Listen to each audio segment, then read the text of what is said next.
Hello, everybody. Welcome back to Moto in Depth, the channel, the show. And today we're actually going to be breaking down two of my favorite young riders today. And I don't know really how to break them down, how I want to head into this because this is my first time doing this. Obviously, it's new. It's new to me. So we're gonna figure it out as we go. But I think we're gonna start here with Levi Kitchen here, and we'll go through all of his results and then kind of what he did in Oakland this past weekend, and then also hit on like kind of where I think he is and where I think he'll be.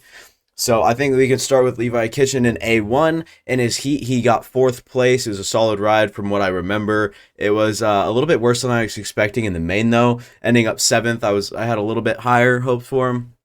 And then in San Diego, got third in his heat.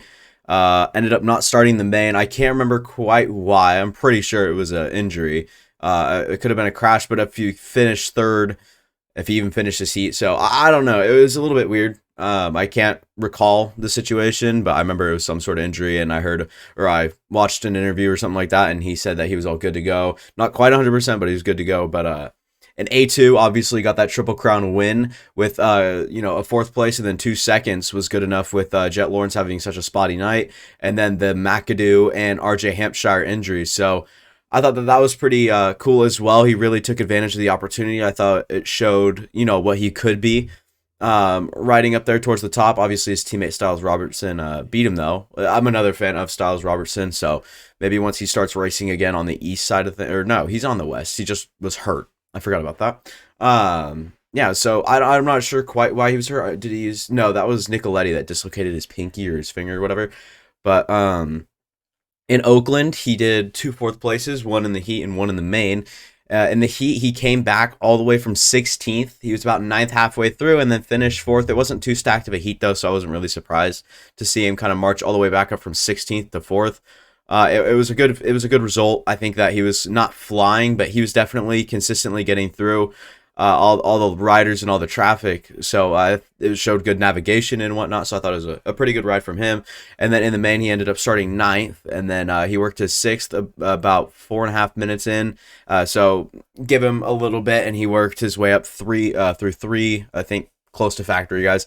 It could have been Enzo Lopes, Max Voland, and I don't know, one other guy.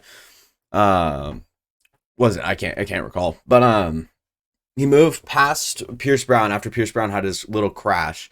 Pierce Brown went down and then, or got taken out, I guess, by McAdoo, went down, got up, and then Levi Kitchen was right behind him, and then Levi Kitchen made the move past him, and then Pierce Brown was eventually able to move past Levi again, and then Brown went down again. Levi moved in front, went up to fourth, and ended up finishing fourth. So I thought it was a solid ride. He shows flashes of so much potential and speed, and I'm really happy to see where he'll get in these next couple of years, because he's only in his sixth career Supercross race, which is wild to think about. In his fifth ever, he ended up winning one with the right circumstances. Obviously, everything lined up for him to do well, and I think that it showed that he could take advantage of a moment like that, and he is the next best rider.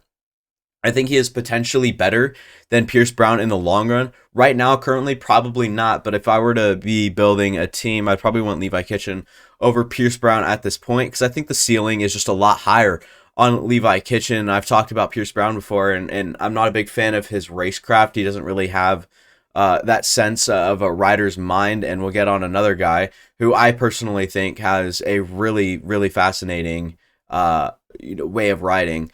But Levi Kitchen, he's there. He's got the tools. He's got the right team. He's on a good bike. He has the training facility. He has the people behind him. He has a lot of great guys around him that he can learn from. And I think that he's already showing huge improvements from his first few races to now, which is only 6 races. But he's so tall, and he knows how to put it to use. He uses a lot of drive on the suspension. His bike setup's probably a little bit different than a lot of other guys. So he just knows how to mount the bike a lot better than I've seen a lot of other tall guys do it. Like Brenton Hartenraft acts like he's still short. Sometimes you'll see. And then Levi Kitchen has no problem kind of using his height to his advantage, like his legs and whatnot. He's pretty solid through the whoops. I haven't watched him like really closely, these last couple of weeks, but I definitely will keep an eye on him after Oakland because he looked really good to me, and I think that he's got a massive ceiling, and I think that he can one day maybe even become, I mean, one day maybe a champion. I'm not sure. It might be a little bit too early to tell, but with Jet out of the 250 class and he doesn't get paired up with Hunter Lawrence on, what coast he's end up on, or what coast he ends up on, it might be a little bit different. And I don't know if Levi is going to be quite onto that level anytime soon. I think if you give him a solid 4 years on that Star Yamaha, it's important that he stays on a good team. I wouldn't even be, opposed to him switching teams, just as long as it's still a good team that can work with young guys that we've seen work in the future or in the past. And I think that Levi Kitchen's future is very solid, very bright, very I don't know. It could be very good, but it could also be kind of average. But I don't think that his ceiling is low at all. I think that his ceiling is incredibly high, but I do think that his floor is already pushed up a lot. So we'll see how it really translates for the rest of this championship, obviously, and then these next couple of years or few years, we might see him develop into, like I said, maybe a champion. So, happy about that for sure. And then we'll move on to Max Voland, another guy I like. He's out of the area I live in. I will continuously bring that up because home's home, and Max Voland and I share not a home, but a hometown pretty much. I didn't grow up too far from here, but yeah. At A1, he started this championship off great, going for fifth. He was really good, and then didn't qualify in the second round in San Diego. Really depressing to see for sure. And then we moved to A2 with that Triple Crown. He ended up getting fifth again, going 7-8-4. So not solid results in my opinion. Normally he's a great starter, and shuffled back to 7th, 8th, and then to get fourth in that final one is nice. It's good to see. It's a good result. And then this past week in Oakland, oh my goodness, I just shook the crap out of the camera. This last week in Oakland ended up 7th.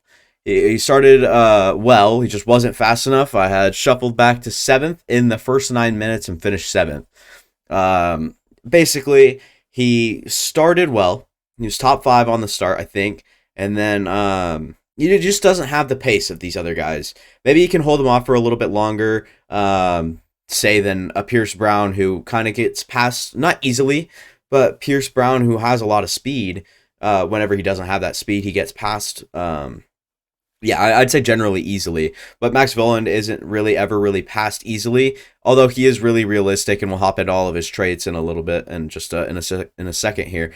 But yeah, I don't know. He was shuffled back pretty fast. It felt like 9 minutes he held up in the top 7th though, so it was good. And then slowly guys kept gaining, and then pushed him back a little bit. Enzo Lopes and Levi Kitchen were both they weren't hauling, but they were definitely better than Max this past weekend, I think it's fair to say. His heat was fine. He showed some fight back and forth with RJ Hampshire. It definitely showed that he had a little bit of urgency, which we don't normally see out of him. So, I don't know. He looks really good at times. Like, you can look at him and be like, whoa, this guy can be Ryan Dungey. And then there's other times, and it's like, I don't know, this guy's like a Mitchell Oldenburg type rider. So it's going to be tough to watch him develop. It's all about taking the right turns, and I don't know if he's taken too many of the right turns recently. He's been, obviously he didn't qualify for round 2, so that's, already a dent in your championship in round 2, which isn't the right turn at all. So, I don't know. He's kind of hit or miss for me. Week to week, he could be okay. His pace just isn't there. I think that we can keep emphasizing his speed on Supercross isn't there. Motocross, outdoors, don't even get me started. He was a top 3 guys at times, and I really loved the way that he was riding. We didn't see him much. Very underrated season, very under wraps. It was very calm. It was very not talked about. It was very just move on from Max Voland's amazing season. We haven't seen a season that untalked about in so long. In my opinion, he had one of the better breakout rides in the summer, and no one cares to even talk about it. And I was like, oh, maybe he can carry it into Supercross. I wasn't wrong, but started with a 5th is good in his class, I guess, with the coast that he's on. There's some fast dudes in here for sure. I can name 4 of them that are faster than him immediately, and then there's a couple of wild cards like Lopes, Oldenburg, and Kitchen. So I don't know. He's still learning. Looks great, and then sometimes he'll look really average. He can start as good as anybody else. I mean, his timing's pretty good. It looks like he gets down the gate pretty well, or gets down the line pretty well, and then always just ends up putting himself in the right spot in the first corner. I don't think that we'll ever see him be a consistent hole shotter or consistent hole shot or boom. Who do you got for the whole shot? Oh, it's Max Vohland easily. I don't think he'll ever be in that conversation, but I think he'll be in the top 5, top 10 for a while at least. So we'll see how that really kind of develops. And he fights really well, like we saw in the heat against RJ Hampshire. I said he's very realistic, so if he knows that he's slower than the guy and he doesn't have a chance, like you'll see sometimes like a guy. How do I really explain this? You'll see a guy get desperate enough to try, so he gets passed, and the guy's already a second ahead of him through the first section. He makes a mistake, and then he cuts so far inside and tries to make some sort of desperate move to get back in front. Max Vohland, you just don't see do that. He's got a way smarter brain than that. A very, very lunch pail type of guy. He's very well deserving of the spot he's in for sure, and I think outdoors you'll see another great, tremendous season. I'd like to say he might even get a few. I'd guess for him 3 podiums, 3 overall podiums would be really solid season for Max Vohland. I think that he's there. I think he can get there. And like I said, he's very realistic in a sense of his mind.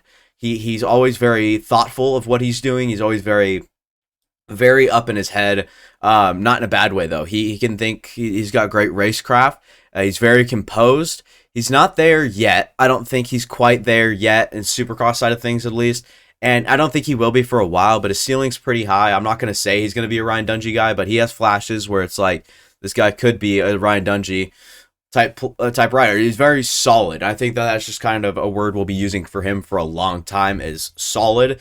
And I think that he'll just be solid throughout his career. He won't exactly be the best guy in some scenarios. Oh, this is a Max Vohland track. I don't think you'll hear much of that through his career. So it is what it is. You got 2 very young guys in Levi Kitchen and Max Vohland. I'd like to break down their situations a little bit more.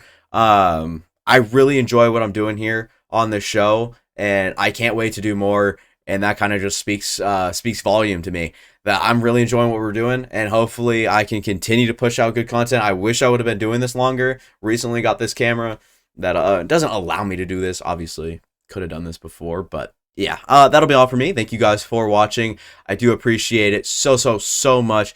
You guys have no idea. And I will make sure to catch you guys next time. Make sure to consider subscribing and liking. Both actions are free and both can be undone at any time.